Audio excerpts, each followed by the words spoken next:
hold the position of Secretary General of the Arab Federation of Exchanges. So what has been the main focus of your work in this capacity? We are focusing on several plans.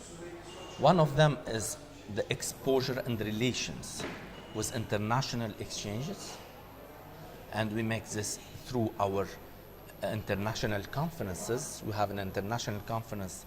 We are making it in the Arab world, but with international exchanges from NASDAQ, from S&P Dow Jones, from Irish Stock Exchange, from Euronext, and very big companies, Bloomberg, Reuters.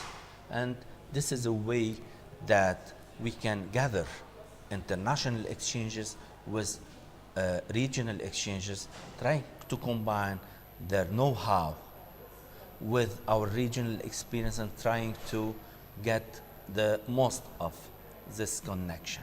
This is one of our objectives. We have also the other objective is to help our exchanges to more improve their know-how. How? It's through workshops. We have several workshops per year dedicated to the middle line managers and to CEOs. We bring international trainers, international speakers. They come, they spend 2 days or 3 days on a specific subject, like new financial instruments, like XBRL, or like the data vending. So we select what are the needs for our region, for our exchanges, and we prepare a workshop. Those workshops are sometimes in coordination with international institutions or companies like Thomson Reuters, like Bloomberg, and like S&P Dow Jones. Okay, now we have another side, is the cooperation between the Arab exchanges. Now, in this region, we have 18 Arab exchanges. 18 Arab exchanges, we think that it's a lot for this region. We have big institutions, big exchanges like Saudi Stock Exchange, we have Qatar Exchange, we have Dubai, Abu Dhabi, but we have smaller exchanges. So if we don't cooperate together, if we don't present ourselves as one entity, we will not be able to attract international investors. International investors will not be interested by going and just looking for the small exchanges, even with big exchanges separately. They would like us to offer to them the region as a region. This is why work on a cooperation and we are trying, which is very difficult for the time being, to harmonize the legislation, the rules for trading in the region. It's very difficult because, unfortunately, in the Arab region, each country talks about the sovereignty, about its specificities, and which make it difficult to harmonize all those legislations. We are still working on it. We work on also on the technology. Exchanges means also trading systems. Trading systems means also the clearing houses behind, which is the back office. All this needs a technology, and this is why we have some meetings for the technology, and also we participate when there are some negotiations between those exchanges or several exchanges and one provider of trading systems. You know, those trading systems are very expensive, and sometimes we try to gather our members together to be able to negotiate under better circumstances with the providers. Several other possibilities, we are working on them. I will not go more on those details to just spare time for other questions. Okay. And do you believe this work is having a positive impact in the region? Yes, just by looking at what we've been doing in 2009, because I took my responsibilities as Secretary General in 2009. At that time, we were only having all our activities were limited to one meeting between the Arab exchanges per year. That was all. Now, with all activities we're doing, with having the biggest and the benchmark for the international exchange conferences in the region is done by ourselves, it's our conference. When I see our cooperation with all international institutions, international companies to go forward with the technology in our region, and when I see our members satisfied with the improvement, always asking for more, which is good because they are pushing us to give always and always, but more and more. I think that, and we are now like invited by several international conferences and workshop to talk on our region. Then comparing, I mean, the best way to compare your performance is to compare your situation today with your situation when you started. And we are very satisfied what we have done. We have also very important thing I didn't mention. We are the reference for the region for the reporting. I mean, we have a quarterly report about the performance of the Arab exchanges. We have a quarterly newsletter if you want to know anything about the Arab exchanges, their activities. Every quarter, each quarter you have a newsletter which summarizes all what happened during the quarter. And we have an annual report also explaining all our activities and the performance. We have as well an index that we've built with S&P Dow Jones. It's called S&P AFE 40, which reflects the performance of the biggest companies listed on the Arab exchanges. On our website, anytime you want, you can go on this website and you will see all data for performance, for news, and even for this index any day, any time. Okay, so you see a positive future for the exchange? As long as I'm there. Yes. Sorry, I was kidding. So recently, we have Islamic bonds are becoming always more attractive also to non-Muslim people. And for example, we have now 6 Sharia compliant system in banking systems in UK and 1 in Frankfurt. Yeah. So in your opinion, do you think that this kind of system can succeed also in Europe? What is the future of the Sharia compliant banking system?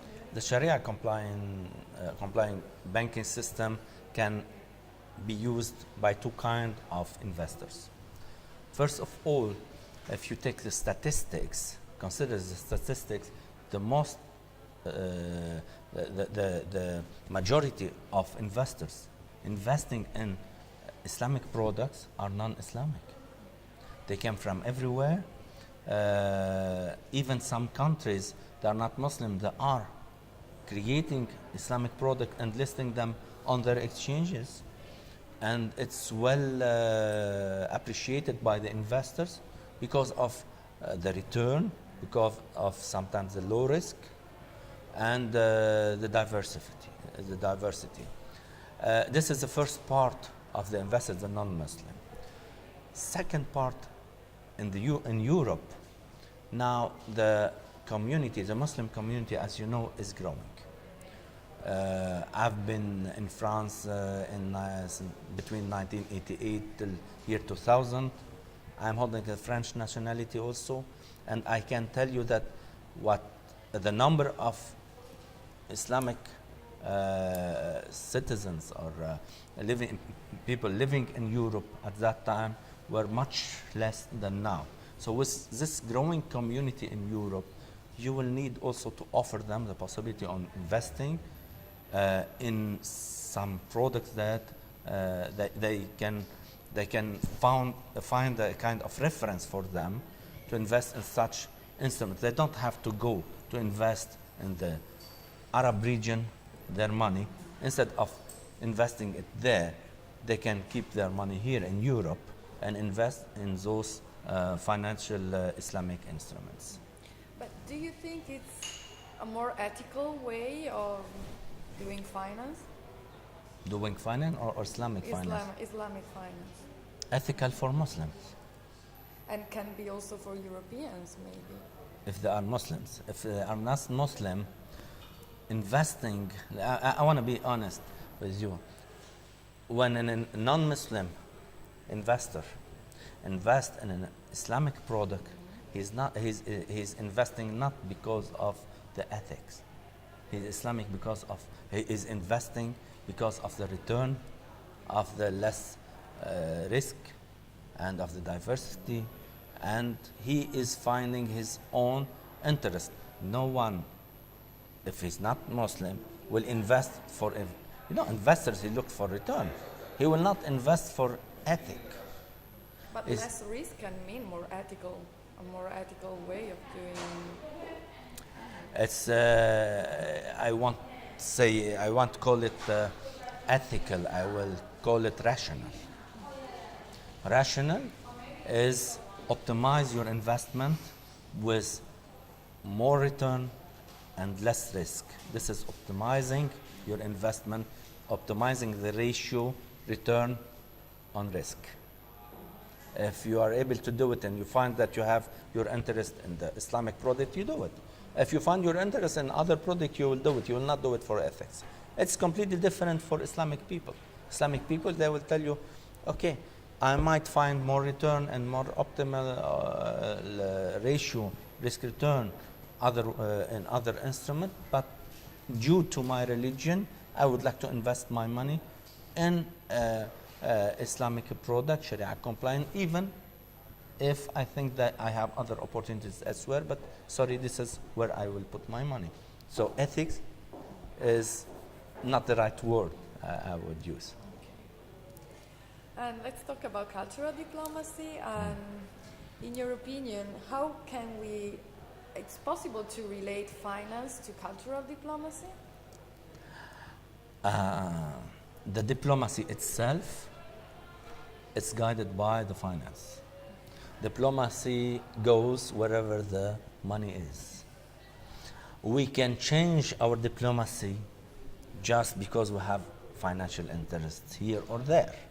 So the cultural diplomacy can work on guiding the diplomacy from one side to the other side. And I think this is the link. You know that everything is based, in fact, in politics, in economy, in wars. Everything is based on money, on financial interest. I'm sorry to say that, but finally, diplomacy, politics, and finance go together. But for citizens in the Arab countries, you said that you have different system of exchange Yes. now, and you want to harmonize them. So, but it has to be accepted by citizens also. So maybe you need a sort of cultural diplomacy for doing this, because common citizens, maybe they don't really have only money in their mind, but bringing them together in a cultural way, maybe yes, this can be a first step towards the acceptance of a more united financial system. Or do you think that citizens have no have no right to participate in the decisions? You said it in some sense, but I won't say it that rude. In fact, normal people, they are not the decision makers. While the decision makers are completely aware about the positive impact of the harmonization. But in the same time, those decision makers would like to keep their own specificities. And this is a dilemma. When we have our meetings, and it happened that I've gathered them for certain subject, very critical and interesting one, and we've brought 3 international companies to explain to those people gathered there having a meeting the importance of linking the Arab exchanges together through technical ways. We're not even asking of harmonization of the legislation of the trade or the trading rules, just linking them technologically, through technology. They were so interested, they were so convinced, and in my mind, I said it will take us like 1 or 2 years and we will reach our objective. But later, when discussing with them, we found that when they went back to their country and put themselves in their mind, they said, no. Okay, every time they gather together, they are together meeting, always we say, this is important, we should do it. But when? Is there any real will?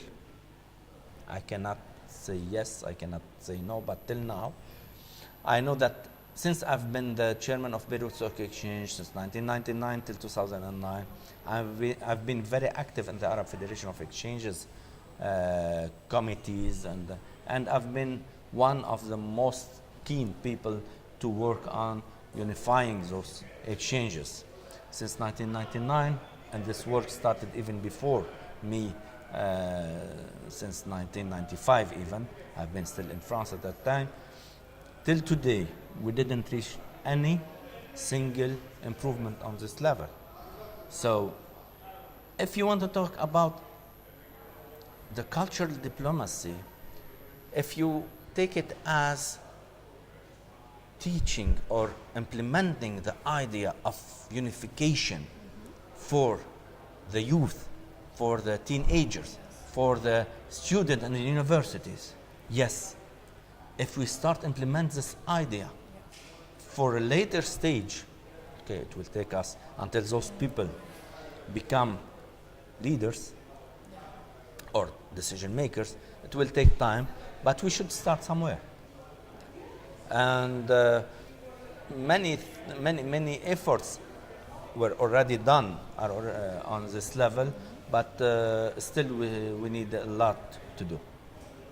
Okay, so we have to invest on young people and on education first. Okay. Yeah, not only on cultural diplomacy. Yeah. We have always to invest in young people because they are the future.